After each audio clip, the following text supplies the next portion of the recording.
you know, you just told me that the Lord has blessed your ministry in Benin, what's happening.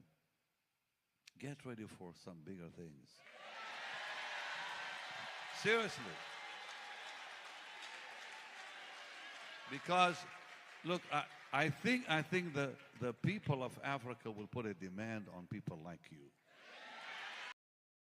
I was so blessed when I came in to meet this wonderful man of God, Dr. SULEMAN, and he was telling me how he was a little boy.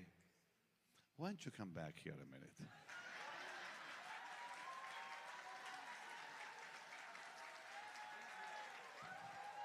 I just said to him, I said, you and I are going to be good friends. So he was telling me, I was in Nigeria. That was my first trip to Nigeria in the 80s. But it used to was 85, 86. And I went with BENSON IDAHOSA.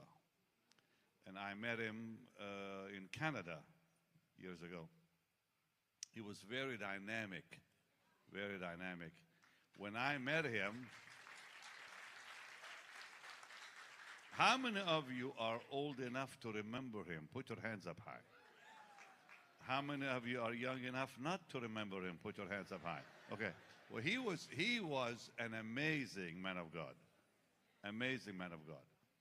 So he invited me to come to Nigeria. And he asked if I would come for 2 weeks. And I said, yes. But when I met him, I did not tell you that. It was in Miami, Florida. He stood on the head table and he led 5,000 people in a song. Mine eyes have seen the glory of the coming Lord. The place, I thought we were going to be raptured. He was so dynamic. I never seen anyone like him. Later we met, we became friends. He took me to Nigeria. I saw things with him I never thought I'd see in my life. Now you young people, how many young people are here? Stand up, stand up. Look how many young people are here. Wow. I think some of them stood up that want to be young people. It's okay, thank you. You may be seated. So, I have never seen any man in my life do what he did. So he took me to preach in Ibadan and in Kaduna. So when we went up to Kaduna, we get to the airport, not one of us has a ticket. Nobody has a ticket. Nobody knows we're coming. He goes to the pilot.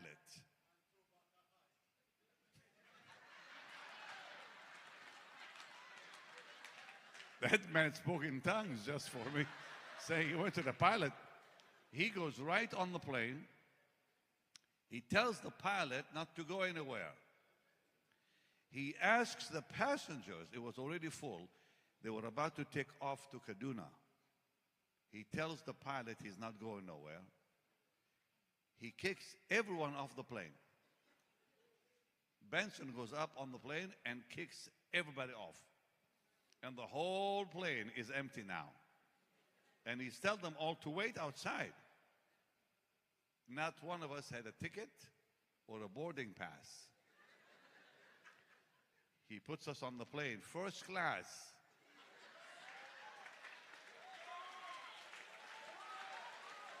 I'm thinking to myself, this man controls the airport. Then he goes down, there's a big line of people, and he says, go, go, you go, you go. And then there's still another, I don't know how many is still waiting. He said, you all go home. And they all went home. He goes to the pilot, he said, you take off now. And the pilot did. When I get to Kaduna, of course, I met some amazing people there. It was a powerful, powerful time. But this man of God was unusual. We're sitting back, this is before, you know, cell phones and before all the new technology, where you had to make, if you wanted to make a phone call, international call, in Nigeria, you had to go to a calling center or something, like a big some room somewhere, and you sat down and waited, and somebody was doing the wires, you know, the old wires. This is back in the 80s, and so we waited for 2 hours. A young man comes in, and he gets on his knees. He says, "Papa, I have asthma." And Benson said, "Open your mouth." And he opens his mouth, and he breathed like that, and then he slapped him real hard. I never saw anyone slap anyone in my life before. He slapped him so hard, I thought the man's face will come off. He said, "You are healed." And he went woof like that. And the asthma came out of him just like that. The man was healed of asthma. I was stunned. I thought, dear God, this man, I never saw anybody slap anybody. I remember my wife's grandmother telling me, Smith Wigglesworth, she had been to his meetings in England, and he used to punch people. And some man died in his meeting, and he said, "Pick him up," and he actually punched him in the stomach. He said, "In Jesus' name, rise." Wham! Nothing happened. The guy felt he was still dead. He said, "Pick him up again." He punched him the second time, and he fell down dead. Third time, he punched him in the face, and the man came back to life.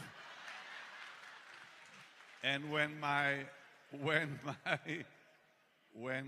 wife's grandma told me that he came back to life, I said, "I'm glad he came back to life. Otherwise, he would have killed him for sure." But I never saw anyone punch people or slap people to get healed. That was my first experience with Benson. But Oral Roberts told me something. Now, I had not, I wasn't with Oral when he went. It was after I went. And I guess there was a drought in Nigeria. And the president of Nigeria told Benson, "We need rain." He said, "You'll have it in 2 hours." That's what he said to him. Now, that's Oral told me that. Oral was there with him. And he said it rained exactly 2 hours later. So, people like him are rare. I mean, most of them are in heaven now. So, you were a young boy. How old were you? Young, but what? You remember what? 10? Or more than 10? Okay, so like in your teens, and you came with your mother, a pastor, and I remember that morning, dear Lord, 30,000 people in that church had 3 levels, and the fans did not work. Half of them did not work. I was so hot, I almost fainted. And everywhere I would, every service, they would give me a robe, a new robe for it. I looked like the Pope with colors every day. One day it was yellow and red and green and blue, and the next day was other colors. And it was wonderful to wear them, because when you got hot, all you did is this. Had your own air conditioning. But it was a wonderful time for me that really changed our life. And I love Nigeria. I really love Nigeria. I was just there. How many are from Nigeria? All right. How many are not from Nigeria?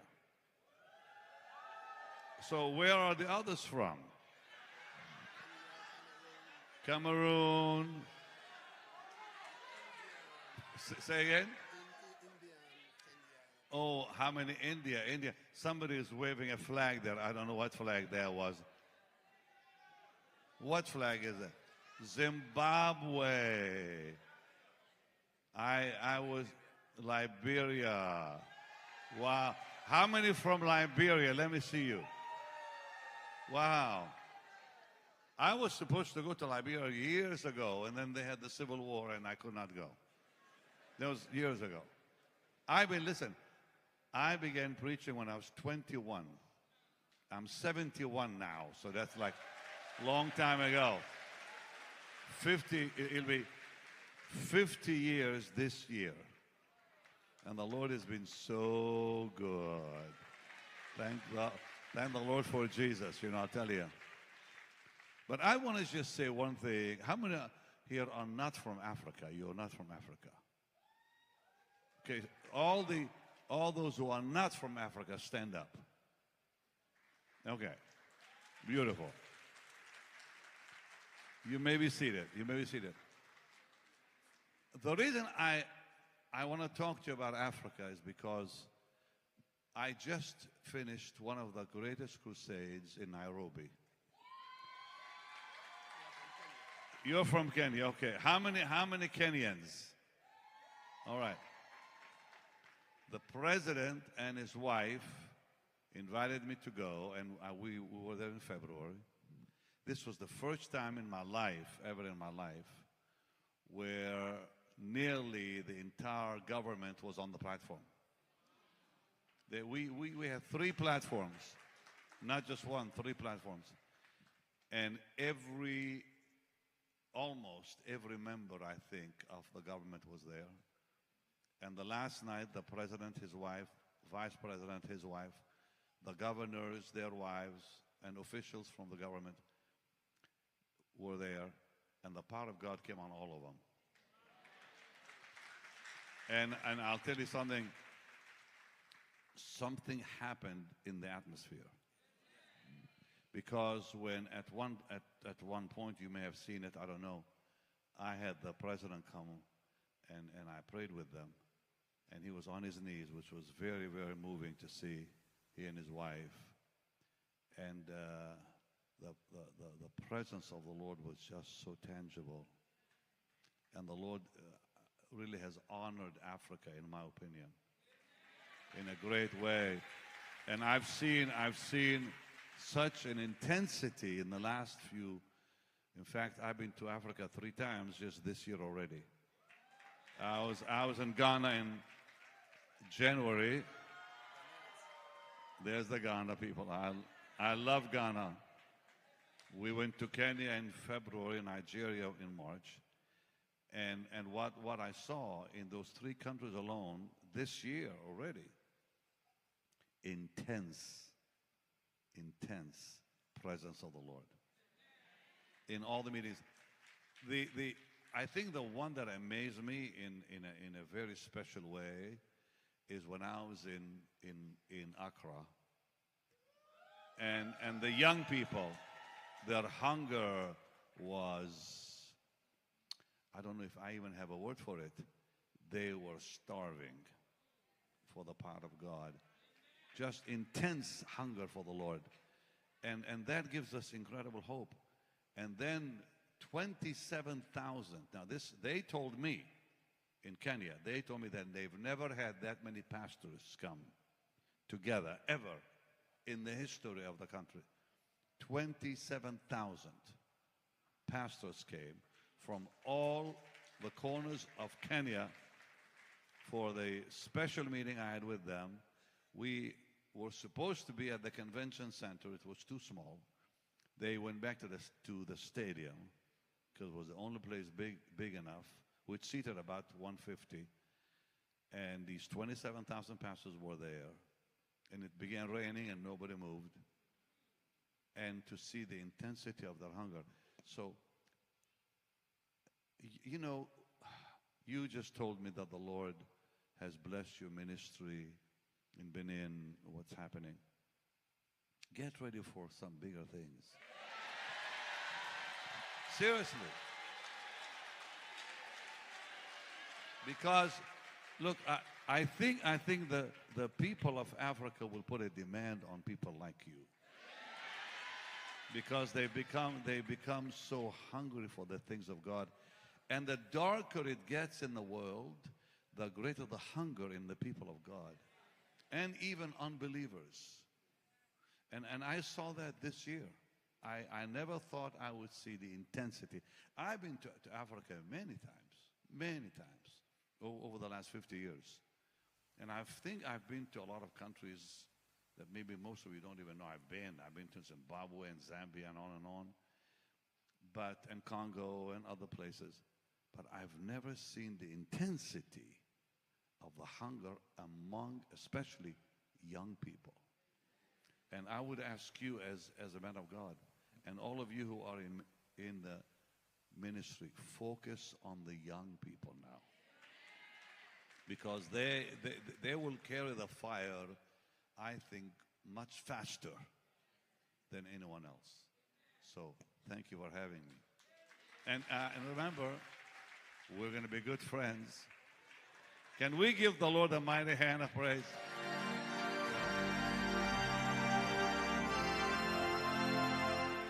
Let's all stand and thank the Lord for His mercies.